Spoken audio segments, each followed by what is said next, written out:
It's time to get those fall gardens started. Hi, I'm Dominique. I'm a gardener in Central Florida, which is Zone 9B. My favorite time to garden is in the fall. As a person in a warm climate, I find that gardening in the fall is a lot easier for me. I wrote an ebook, The Basics of Fall Gardening, which you can download for free below, where I go over in detail everything that you need to know about fall gardening. Now, fall gardening is not just for those of us in warm climates, as many of the things that I cover in the free ebook will help those of you who are in areas that have lower temperatures. Now let's go over 5 tips that will help you get ready for your fall garden. Before jumping into today's video, I want to offer you 20% off of orders over $25 over on my website on my Grow Food collection. Click the link below and enter YouTube 20 at checkout.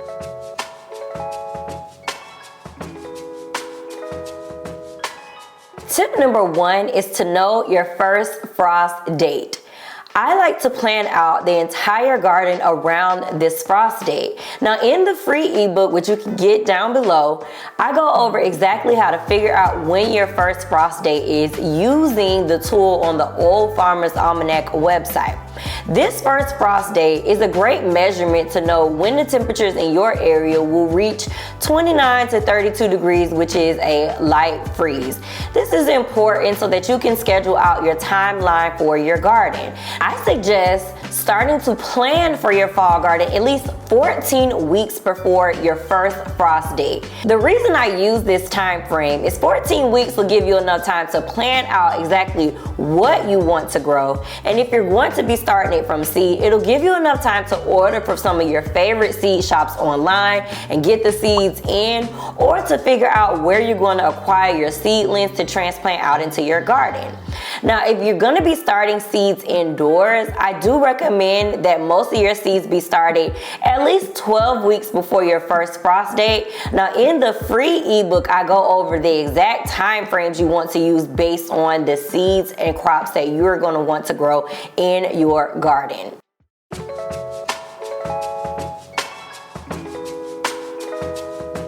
Tip number 2 is to understand the frost tolerance of your crops. There are 2 categories when we're discussing frost. It's either a frost sensitive plant or a frost tolerant plant.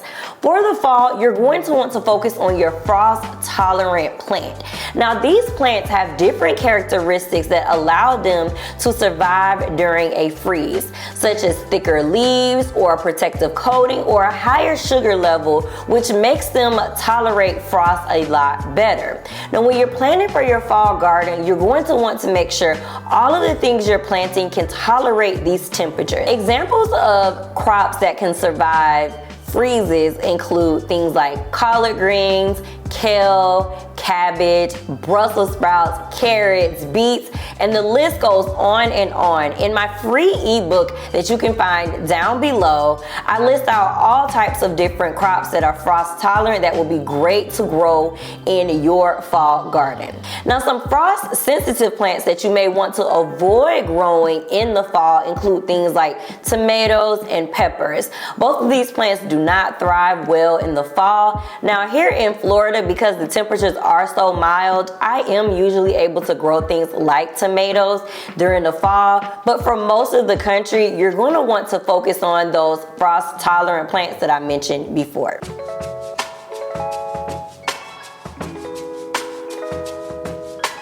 Tip number 3 is to prepare your garden space for the fall. Now, this tip is going to be specifically for those of you who are going to be using an existing garden space that you planted in during the spring. There are a couple of things that you want to do to prepare your garden bed for the fall. Now, the first thing that you want to do is check for any evidence of pests that may have lingered from the spring. This is a really great time, the time in between the spring and the fall, to address any pest issues. Now, I've had issues with different pests, and I made sure before starting out my fall garden that I got rid of those pest issues using different methods like beneficial nematodes, food grade diatomaceous earth, things like that in the soil to make sure that the soil was ready. Now, another thing that I would suggest that you do before going into your fall garden is to do a soil test. Now below I have linked a soil test that you can purchase off of Amazon. This is really good to do because it'll let you know the nutritional value of your soil. You'll be able to see the NPK value so that you'll know if you need to add anything to your soil to balance things out. I think this is very important, especially if you planted different crops in the previous season that depleted your soil of nutrients. Checking this before starting your fall garden will ensure that you have an abundant harvest for the fall. Lastly, when prepping my garden for the fall, I like to go in with an organic material such as earthworm castings, an aged manure, or even a mushroom compost. I like to add this at the top layer of all of my garden beds once I've taken care of my pest issues. This is just going to be a slow feed throughout the season. These organic materials are just going to add in more nutrients back into your soil.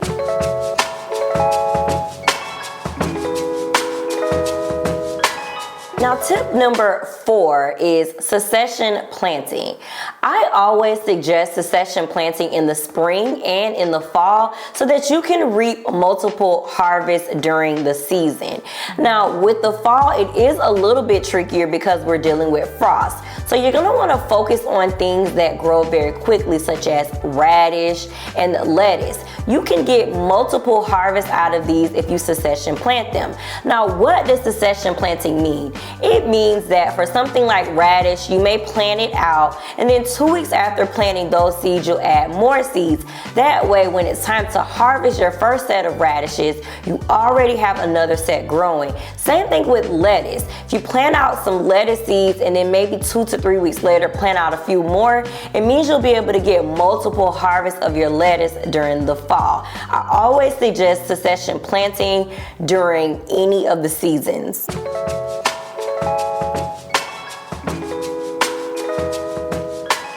Now my last tip, which is tip number 5, is protecting your soil. I recommend mulching your soil during the fall with a layer of something like wood chips or straw. This is going to help insulate the soil so that it will retain some of its warmth when the temperatures do get low. Now something that may sound a bit counterintuitive, but it does work, is to make sure before your frost comes, at least 24 hours before, that you thoroughly water the garden. Now wet soil is going to actually retain more moisture than dry soil. So whenever you're looking at those temperatures and you know you're preparing for that frost, you want to make sure that your garden is well watered. Those are my 5 tips for gardening in the fall. Don't forget to check out the description below so that you can download my free ebook, The Basics of Fall Gardening. I hope these tips were helpful for you. If you have any questions about gardening for the fall, leave them down below. Happy gardening!